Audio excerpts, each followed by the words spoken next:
Hello everyone, welcome to Detect Mask or No Mask with Twilio and Machine Learning. Woo! I'm Lizzie, I'm a developer evangelist at Twilio and I'm based in San Francisco.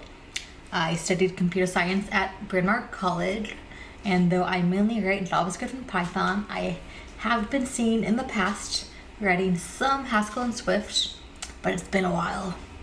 And I also love Pikachu, hence the Pikachu there.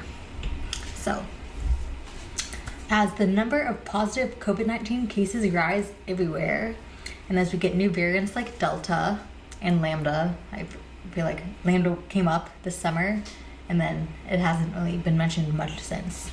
But to get new variants, mask wearing has come back in vogue. So here I am in a video conference call, and oh my gosh, it says I'm not wearing a mask. And what exactly is it, you ask? It is the confidence score of an ML model, a machine learning model that we will train using ml5.js. The confidence score reflects how confident the model is that a mask has been detected or not. Womp, there it is. It says yes. Okay. So what will we be going over today? We'll be going over ml5.js, this beautiful, amazing machine learning library for JavaScript that provides a neighborly approach to creating and exploring artificial intelligence in the browser. In particular, this library will let us easily train our own machine learning models. We'll also go over how to get started building a bare bones video chat application using the Twilio programmable video API in JavaScript. Then we'll go over how to train a machine learning model to detect if a mask is being worn or not, and also how to sync the model so you can use it quicker and so others can use it as well. And of course, we'll test the model and see when and if it works. So, what is ml5.js? ml5.js is an open source JavaScript library that lets developers use machine learning, or ML, algorithms and models in the browser. It's built on top of TensorFlow.js. Now, because ml5.js is something of an interface to TensorFlow.js, which is less beginner friendly, so like TensorFlow.js does a lot of low-level tasks, like handling GPU-accelerated mathematical operations and memory management for ML algorithms, and that's kind of not much fun. So ml5.js makes it easier to do other ML tasks, like using pre-trained models to detect human poses, as I am flexing on the right, generate text, style an image with another image, compose music like with magenta, detect pitches like voice vocal pitches, or common English language word relationships, and more, including image recognition, which is what we'll be performing to detect mask usage.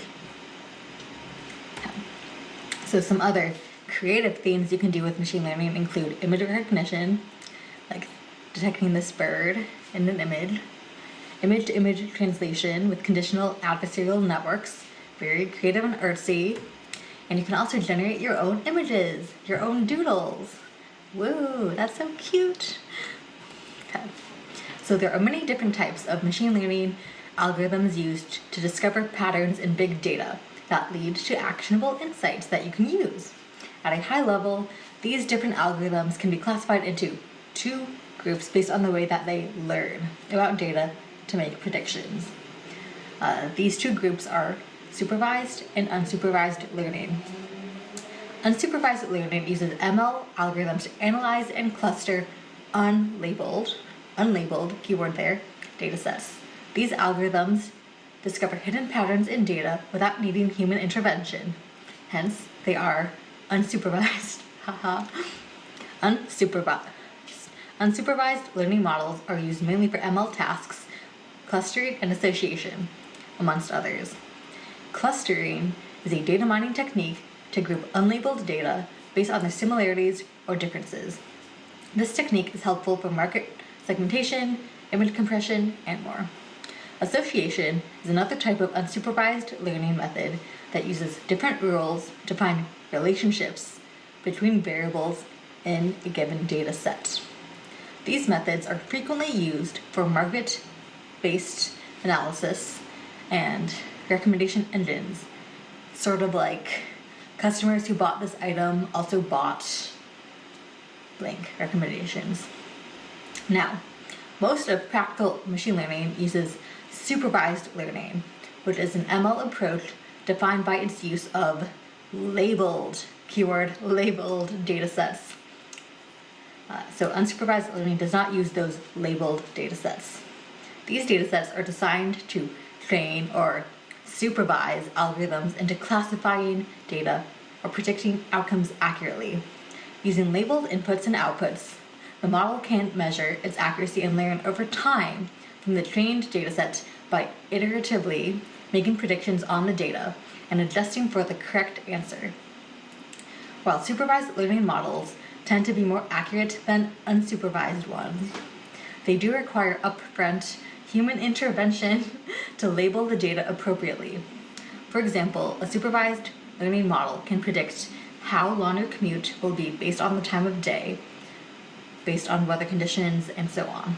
But first, you'll have to train that model to know that rainy weather extends driving time, extends a commute.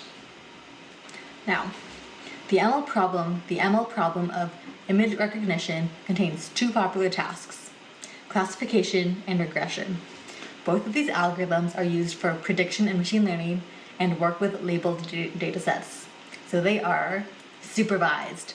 The main difference between regression and classification algorithms is that regression algorithms are used to predict the continuous values such as price, salary, age, and more. And classification algorithms are used to predict or classify discrete values such as male or female, true or false, spam or not spam, if you're a Silicon Valley fan, hot dog, not hot dog, and more. Now, there is some overlap between the algorithms for classification and regression. For example, a classification algorithm may predict a continuous value, but the continuous value would be in the form of a probability for a class label. A regression algorithm may predict a discrete value, but the discrete value would be in the form of an integer quantity, in the form of a number. Now, this post uses ml5.js, ml5.js to explore the classification problem of image recognition. Given an input of an image, in this case, an image of someone wearing or not wearing a mask, the machine classifies the category, mask or no mask, of the image. Now, this use case is not limited to mask wearing. You could train the model to detect other things as well, such as if someone is wearing a hat or holding a banana. So, to get started, we must clone some code on GitHub, and I will drop the link online, and you'll have access to it, and follow the README instructions to get up and running with a bare bones Twilio programmable video application. So you can have a video conference call that uses your computer webcam. The app contains not much CSS, but code that will generate an access token to control participant, whoever's in the video call, identity, and room permissions in the programmable video application. And it also uses Twilio serverless, because who likes servers? Why host your own server if you don't have to? Usually. Okay. So we're not going to dig deep into programmable video because that would distract from this session's focus on machine learning. That being said, you will need to make a Twilio account if you don't have one already, so you can access and create some API credentials listed here. But where can you get them, you ask? In your Twilio console at twilio.com/console. And today is also your lucky day, because just by coming to this CascadiaJS session, here's a promo code for Twilio credits, so you don't need to use your own credit card. The promo code is CascadiaJS21, so you can send some text messages, make some phone calls, have some hours long video calls, and more. Now, with those API credentials, you must input them into a .env file in that bare bones video application that we just cloned on the last slide. Now, onto some code. To train our ML model to recognize masks, the model must know what someone wearing a mask looks like and what someone not wearing a mask looks like. We could pass in images of people wearing masks and images of people not wearing masks, but instead we will generate images from our computer webcam. The most important code is in assets/train.html of that cloned GitHub repo. It imports the ml5.js library, version 0.6.1 for now, a h2 heading with the text, "Are you wearing a mask?" in the body, as well as a results span displaying yes or no to answer that question, and a confidence span showing the model's confidence level of yes, there is a mask, or no, there is not a mask. We also have a video element used, not shown on screen, to both train new data and also predict whether or not a mask is being worn. Okay. Worn. Okay. Now, the buttons with IDs. No mask button and mask button will add new image data to the model, while the train button trains the model and the predict button begins running the model on the video feed to predict, you guessed it, to predict if a mask is detected. If you like the results of the model, you can save the model to the assets folder of the cloned GitHub repo by clicking the button that says Save Model to Assets Folders. Now, in a new file, assets/train.js, the following code is added to declare variables and access the DOM elements. It also defines the video element source as the computer video camera and makes a feature extractor object from the mobile net model, machine learning model, which uses feature extraction on images, among other ML tasks involving classification. The code calls the classification method on the feature extractor object, setting the input source of the classifier object as the video element. This means that whatever appears on the camera, on the computer camera, acts as the input to the classifier. Now, for buttons from the HTML code, we also add functionality in JavaScript to train the model after the user adds images. You'll want to add images for when you're not wearing a mask, as well as for when you are wearing a mask. And if you were wearing a mask, you would click the mask button, and if you're not wearing a mask, you would click the no mask button. That web page would look something like this.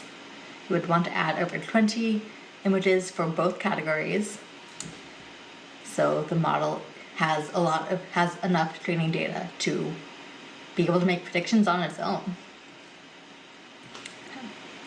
Then we also add some train buttons to train the model with the images added above. Once training begins, the DOM displays the loss value and the loss span.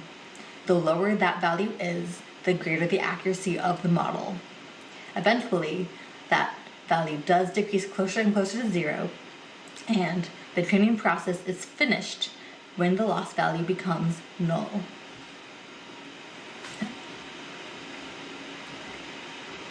And if the model is not very accurate, try adding more images to the model. Otherwise, you can save the model by clicking the Save button, which calls featureextractor.save to save the model. So you can use it later, you can share it, and more. So you don't need to keep on training it. Okay. So the model will return a yes or no label in addition to the confidence level of the classification to reflect how confident the model is in that label. The closer the number is to 1, the more sure the model is. The classification method is called over and over in the background so that the model is constantly predicting if someone is wearing a mask or not in a video call, because the video feed is constant. Now, our model has been built, so we have to use it. In a different web page, we edit spans to reflect the no and yes mask labels and confidence levels, and a button to detect mask wearing. We add a button to the Twilio video app so that when a video participant joins the room, the model is loaded. And this code should look familiar to you from training the model before. This calls the classify method on the video feed and displays a confidence level regarding yes or no for if a mask is being worn. And here we have our final video application. Are you wearing a mask? No, not at the moment. Yes, now. That's always good to try to test edge cases, move some things around, get different angles. So, in summary, you can train an ml5.js model to detect other things besides mask wearing, like if you're wearing a hat or a banana. I did try making a model to detect if a mask was being worn correctly or not. So if it was like under my nose and the detection was not accurate, I think it might have needed more training data. Regression algorithms are used to predict continuous values such as price, salary, age, and more. And classification algorithms are used to predict and classify discrete values like male or female, true or false, spam or not spam, hot dog or not hot dog. So this is classification. We made a MobileNet model. We trained a MobileNet model, which lets us quickly create an image classifier. And we can classify different image data. You could also input just a static image, so like not a video feed, which is continuous. So here are some resources and some links, and thank you for tuning in. And you can find me online at Lizzie Pika, as in Pikachu. All right.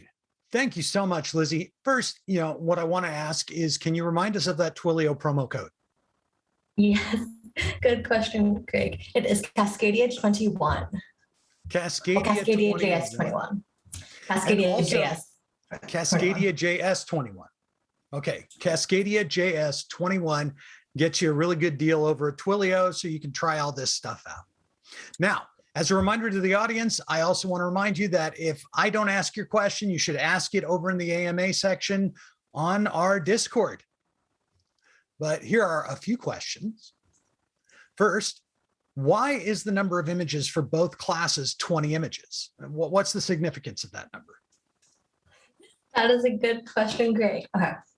So the amount of data required for machine learning depends on a few factors, such as the complexity of the problem, like the unknown underlying function that best relates your input variables to the output variable. The more complex the problem, the more data you need. It might also depend on the libraries you use. Is it an already trained model? And use case. Ultimately, I think you have to test it, and then if the model has bad output, you might want to add more data. We have this sort of intuition that the more observations are better.